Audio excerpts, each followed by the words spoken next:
السلام علیکم پیارے عزیز دوستو، امید کرتا ہوں آپ سبھی خیر و عافیت سے ہوں گے۔ پیارے دوستو، جب تم کسی انسان کو پانے کے لیے اپنی ساری تدبیریں لگا دیتے ہو، اس کو دعاؤں میں مانگتے ہو، تسبیحات پڑھتے ہو، ہزاروں وظیفے کرتے ہو، مگر پھر بھی وہ تمہیں حاصل نہیں ہوتا، آخر کیوں؟ اور پھر تمہارے ذہن میں ہزار قسم کی غلط باتیں ابھرنے لگتی ہیں، تم خود کو اور تقدیر کو برا بھلا کہنے لگتے ہو، اور پھر اپنا سارا چین و سکون ایک انسان کے پیچھے گنوا بیٹھتے ہو۔ جان لو کہ اللہ تعالیٰ قرآن کریم میں ارشاد فرماتا ہے کہ دلوں کا سکون صرف اللہ کی یاد میں ہے، جبکہ تم کسی انسان کی محبت میں سکون کو تلاش کر رہے ہوتے ہو۔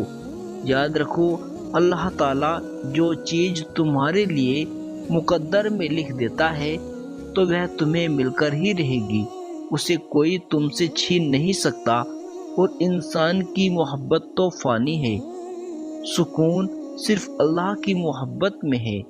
کبھی کبھی تم کسی لا حاصل چیز کی طرف بھاگتے ہو اور اس کو ہاں کرانے کے لیے دعائیں کرتے ہو، ہر وقت پریشان رہتے ہو اور یہ بھول جاتے ہو کہ اللہ نے ہر چیز کو عطا کرنے کا ایک مقصود اور بہترین وقت مقرر کر رکھا ہے۔ تمہیں یہ بات یاد رکھنی چاہیے، اگر تمہیں کسی چیز کو حاصل کرنے کی اتنی چاہت ہے تو اس چاہت کرنے والے دل کا مالک کون ہے؟ اس نے تمہارے مقدر میں لکھا ہے، تبھی تو اس نے تمہارے دل میں یہ بات ڈالی ہے کہ تم اسے دعاؤں میں مانگو۔ اگر تمہارا دل نہ چاہتے ہوئے بھی بار بار اس کی طرف رجوع کر رہا ہے تو یہ بات اس بات کی نشانی ہے شاید اللہ تمہیں اس سے ملوانا چاہتا ہو، مگر وہ تمہارے صبر کو آزما رہا ہو۔ کب تک تم اس کا انتظار کرتے ہو؟ تم کو آزما رہا ہو کہ تمہاری طرف سچی ہے یا جھوٹی۔ وقت کے ساتھ ساتھ تمہارا یہ جذبہ مند پڑ جائے گا یا پھر یوں ہی تازہ رہے گا۔ جان لو کہ اللہ تعالیٰ تم سے تمہاری من پسند چیز کو دور کر کے تمہیں آزماتا ہے۔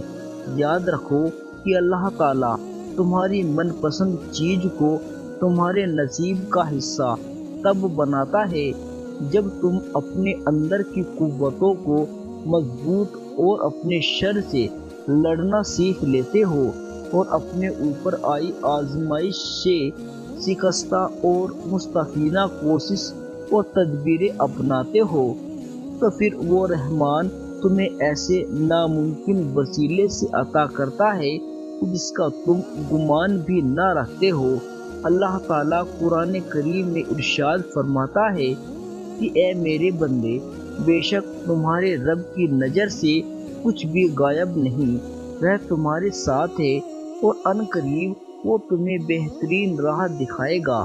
اگر چاہتے ہو کہ اللہ تمہاری من پسند چیز تمہیں جلد عطا کر دے تو یاد رکھو، حسن و ملال سے کھوئی ہوئی چیز کبھی واپس نہیں لوٹتی، اور خوف سے تمہارا مستقبل نہیں بنتا، بلکہ تمہارا ایک اچھا دل اور بہترین صبر کامیابی کے باجو ہے، جس پر پورا اترنے کے بعد تمہیں وہ ہر چیز عطا کر دی جاتی ہے جس کی تم چاہت رکھتے ہو۔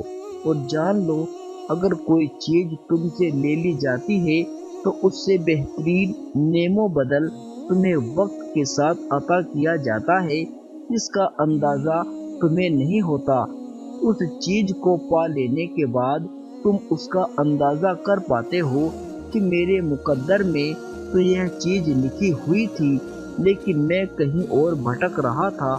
یاد رکھو، دعا سے فوراً معجزے نہیں ہوتے، دعائیں آہستہ آہستہ تمہارے لیے اسباب بناتی ہے اور پھر تمہیں اس مقام تک لے جاتی ہے جہاں کسی کمی کی گنجائش نہیں رہتی، جہاں تمہارے یقین کے سامنے تمہارا نصیب بھی گھٹنے ٹیک دیتا ہے اور اللہ کن فرما دیتا ہے۔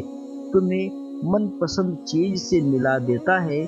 میرا اللہ فرماتا ہے بے شک میرا رب کریم ہے، وہ دعائیں قبول کرنے والا ہے۔ دیکھو تمہیں وہ مانگنا ہے، تمہیں چاہیے باقی کے انتظامات تو خود کرے گا، غیب سے عرش سے فرش سے وہ جانے اور اس کی قدرت جانے۔ دعاؤں سے مقدر بدلنے کا وعدہ خود اللہ رب العزت نے کیا ہے، نہ دیر سے ملتا ہے نہ ہی جلدی، بس اللہ پاک کی رضا کے مطابق ملتا ہے اور پھر بے شمار ملتا ہے جب تم اللہ کی رضا میں راضی ہو جاتے ہو۔ بس تھوڑا سا انتظار باقی ہے، تمہاری چاہت کو اللہ کی چاہ بنانے کے لیے تھوڑی اور اطاعت باقی ہے۔ جس آزمائش کے لیے اللہ نے تمہیں چنا ہے اس کا ابھی انعام باقی ہے۔ دعا مانگتے رہو، ٹھیک ہو جائے گا سب، کیونکہ ابھی مشکل کے ساتھ آسانی باقی ہے۔ جانتے ہو جو محبت تم نے دعاؤں میں مانگی ہے وہ تمہیں مل جائے گی، تمہارا من پسند شخص تمہارے نصیب میں لکھ دیا جائے گا۔